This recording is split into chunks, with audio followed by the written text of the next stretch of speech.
Je mets donc aux voix l'amendement 2123 qui a reçu un avis favorable du rapporteur et du gouvernement. Qui est pour?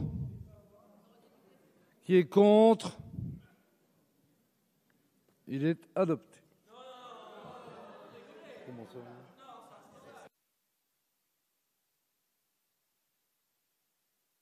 Adopté, j'ai regardé évidemment. Non. Je mets aux voix. Comment? Ceux-là, là? D'accord. Non, mais écoutez, la a été adoptée. Ça suffit. Il y a une série d'amendements identiques, Monsieur Breton. Non, écoutez. Mais pourquoi vous contestez? Si je vous dis que l'amendement a été adopté, il a été adopté. Écoutez, ça suffit. Le vote a eu lieu. L'amendement 14, Monsieur Breton. L'amendement 14. Merci, Monsieur le Président. C'est vraiment scandaleux. On a pu voir, sincèrement, parce que alors là, il n'y a aucun souci, il y avait à peine la majorité au sein du groupe majoritaire. Bon, il y en a eu une autre moitié qui a voté contre, et nous, très largement, on a voté contre. Donc sincèrement, je pense qu'il y a un vrai problème. C'est pour ça qu'il faut vraiment régler cette question du vote. On peut faire un assis debout pour vérifier. L'amendement 113. Non, mais vous ne voulez pas défendre l'amendement? Non, le vote a été constaté et proclamé. Il est donc acquis. Allez-y. Je demande une suspension de séance de 2 minutes, qu'on puisse se réunir, parce que si on commence comme ça, on biaise totalement le texte, on est sur la linéa 3, on réécrit tout, c'est un sujet majeur, donc on ne peut pas. Franchement, regardez bien, on peut faire un assis debout, c'est très simple. Non, mais le vote a été acquis. Donc, vous souhaitez une suspension de séance? Parfait. La séance est suspendue, 2 minutes.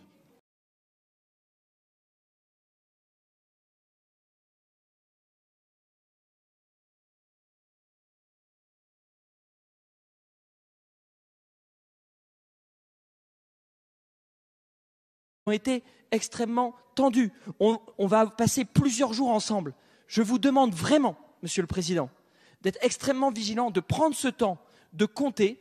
Après, on respectera. Mais quand, vraiment, visiblement, le vote n'est pas celui que vous annoncez, il serait de votre grandeur de pouvoir reconnaître cette erreur et de pouvoir remettre au vote. Vous ne le voulez pas, j'en prends acte, mais je vous demande vraiment, à l'avenir, vu les sujets qu'on traite, de pouvoir avoir cette vigilance sur la qualité de nos votes. Lorsque l'assistance médicale à la procréation implique un couple, il est proposé aux demandeurs de recourir, quand cela est possible, à l'utilisation des gamètes des membres du couple ou de l'un ou de l'autre des membres du couple.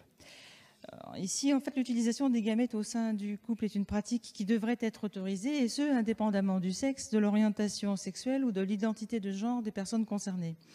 Ainsi, lorsqu'un homme transgenre a procédé à l'autoconservation de ses ovocytes, avant sa transition, et lorsqu'une femme transgenre a procédé à l'autoconservation de son sperme avant sa transition, ces gamètes doivent pouvoir être utilisées par l'autre membre du couple. Cela permettrait d'éviter de recourir à un don quand des gamètes sont immédiatement disponibles et serait particulièrement utile en période de pénurie de gamètes. Cet amendement propose une solution en ouvrant la possibilité d'utiliser les gamètes disponibles au sein du même couple. Merci. Je trouve que ce débat honore notre Assemblée. Il honore notre Assemblée parce qu'au fur et à mesure que nous donnons des arguments, d'abord certains collègues l'ont dit, ils changent d'avis, mais en plus de ça, ça nourrit en nous justement des interrogations et la façon d'y répondre. Le premier, c'est sur la question du traumatisme que pourrait avoir un orphelin. Là, pour ma part, je ne vois pas de différence entre un orphelin qui naît d'une procréation naturelle et celui qui naîtra d'une PMA. Pour lui, ce sera exactement la même chose, et je pense que personne, évidemment, n'aurait l'idée ici de dire qu'il faudrait interrompre une grossesse naturelle sous prétexte que le père est mort, même que, je l'ai dit tout à l'heure, le père ait fait cette conception en sachant des deux côtés qu'il allait mourir. Ensuite, il y a un deuxième débat, et je crois qu'en réalité, il revient à une chose. Le droit de décider d'elle-même d'une femme.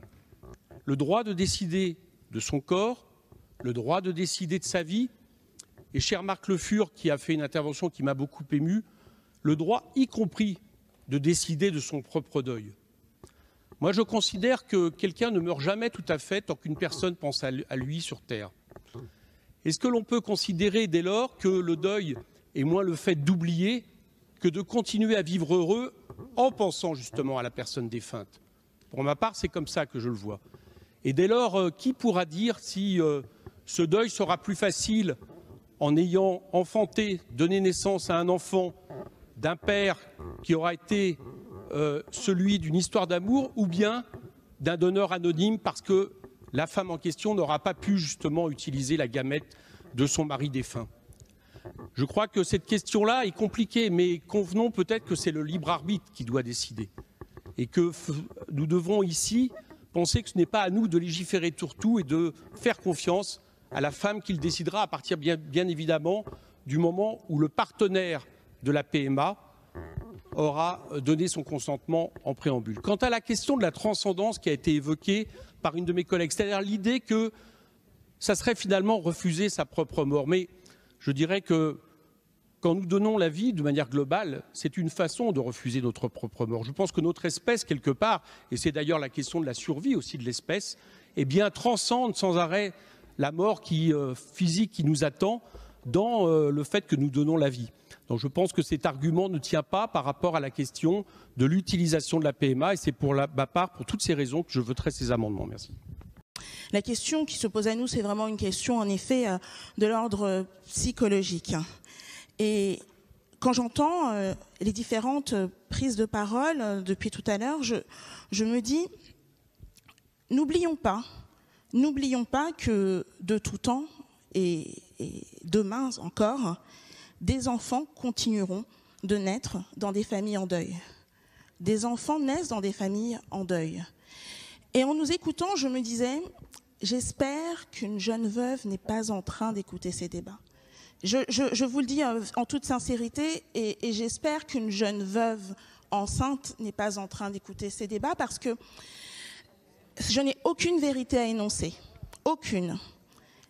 Mais lorsque nous parlons de substituts, d'enfants réparateurs, de poids du deuil qui serait imposé à un enfant à naître parce que son père est décédé, n'oublions pas que ces situations peuvent exister dans notre société, y compris en dehors de la technique de la PMA post-mortem. Alors je vous disais, moi je n'ai aucune vérité à énoncer, mais je n'ai juste peut-être à rappeler ce que nous disons depuis hier. Et comme principe, lorsque nous parlons à la fois de la PMA pour toutes ou de la PMA pour toutes les femmes ou pour les femmes seules, c'est faisons confiance.